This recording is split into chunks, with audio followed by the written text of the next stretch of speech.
গত সপ্তাহে ফ্যামিলি নিয়ে ঘুরতে গিয়েছিলাম ওয়ান্ডারল্যান্ডে। এটা হচ্ছে বাড্ডা সাঁতারকুলে অবস্থিত। আপনার নতুন বাজার থেকে 100 ফিট হয়ে সাঁতারকুলে যেতে হয়। নতুন বাজার বাস থেকে নেমে আপনি সেখান থেকে একটি অটোতে করে যেতে পারেন। এছাড়া আপনি যদি পার্সোনাল ভেহিকেলে যেতে চান সেক্ষেত্রে আপনাকে নতুন বাজারে আসতে হবে প্রথমে। সেখান থেকে হচ্ছে আপনি 100 ফিটের দিকে যাবেন। 100 ফিট থেকে সোজা 2 থেকে 2.5 কিলোমিটার সামনে গেলে আপনার ডান দিকে হচ্ছে ইউআই ইউনিভার্সিটি। এটা ঠিক পাশ থেকে রোডটা চলে গিয়েছে ওয়ান্ডারল্যান্ডের ঠিক সামনে। এখানে ঢোকার জন্য জনপ্রতি 100 টাকা করে টিকিট নিতে হয়। 3 বছরের নিচে বাচ্চাদের জন্য এখানে কোনো টিকিট কাটতে হয় না। তাই আমরা হচ্ছে আমি আর আমার ওয়াইফের জন্য টিকিট নিয়ে আমরা ঢুকে পড়লাম।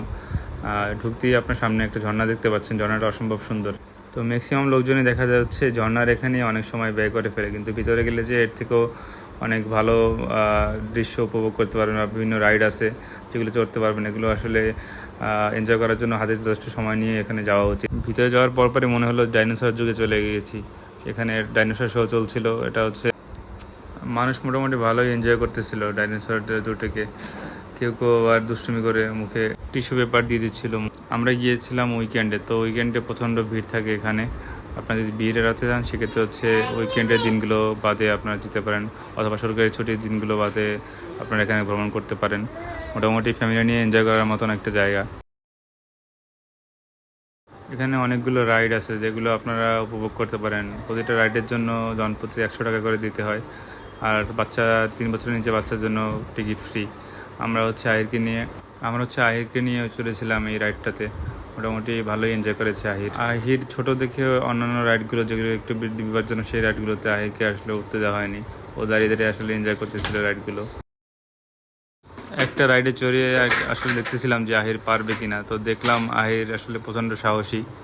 সে এক বেশ বেশ সাবলীলভাবেই রাইডটা উপভোগ করতেছিল। আপনারা চিত্রে আসলে দেখতেই পাচ্ছেন। ও প্রচণ্ড দুষ্টুমির মধ্যে ছিল সারাটা দিন। এখানে একটা পাখির খাঁচার মতো আছে। এখানে অনেকগুলো বিদেশি প্রজাতির পাখিগুলো এখানে রাখা। তো আহির সেগুলো দেখতেছিল। পাখি প্রচণ্ড ভালোবাসে। ও দূর থেকে পাখি দেখলেই ওই পাখি পাখি তো আর বলতে পারে না, তিতি বলে ডাকে। অনেকক্ষণ ঘোরার পর ক্লান্ত হয়ে অবশেষে আমরা এখানে একটা লেকের মতো আছে, লেকের পাশে বসে পড়লাম। তো লেকে হচ্ছে মোটামুটি বড়ই, পিছনের সাইডটা খোলামেলা আছে। বিকেলের বেলার বাতাসটা আসলে এনজয় করার মতো। এই লেকের ভিতরে হচ্ছে ছোট ছোট নৌকার মতন আছে যেগুলো হচ্ছে পাখির মতো দেখতে। এগুলো হচ্ছে ভাড়া পাওয়া যায় এখানে। চেরি ফুল গাছগুলোর মধ্যে প্রচণ্ড মানুষের ভিড়। এটাগুলো আর্টিফিশিয়াল ফুল। এখানে হচ্ছে উপর থেকে কয়েকটা মেশিনের সাহায্যে সাবানের ফ্যানের মতো কিছু একটা ছাড়া হচ্ছে, যেটাকে এরা সবাই বলতেছে হচ্ছে স্নো। এটা দেখার জন্য মানুষ প্রচণ্ড রকম উৎসাহিত থাকে। ওয়ান্ডারল্যান্ডটাকে ভাইরাল করেছে মূলত এই জিনিসটা। ভিতরে আবার একটা সুইমিং পুলও আছে। এখানে হচ্ছে বাচ্চা এবং বড়দের গোসল করার জন্য যথেষ্ট ব্যবস্থা আছে। আপনারা চাইলে এখানে যদি জামা কাপড় নিয়ে যান সেক্ষেত্রে গোসল করে আসতে পারেন। সবাই ভালো থাকবেন এবং ঘূর্ণিঝড়ে আক্রান্ত প্রতিটা পরিবারের জন্য আপনারা সবাই দোয়া করবেন।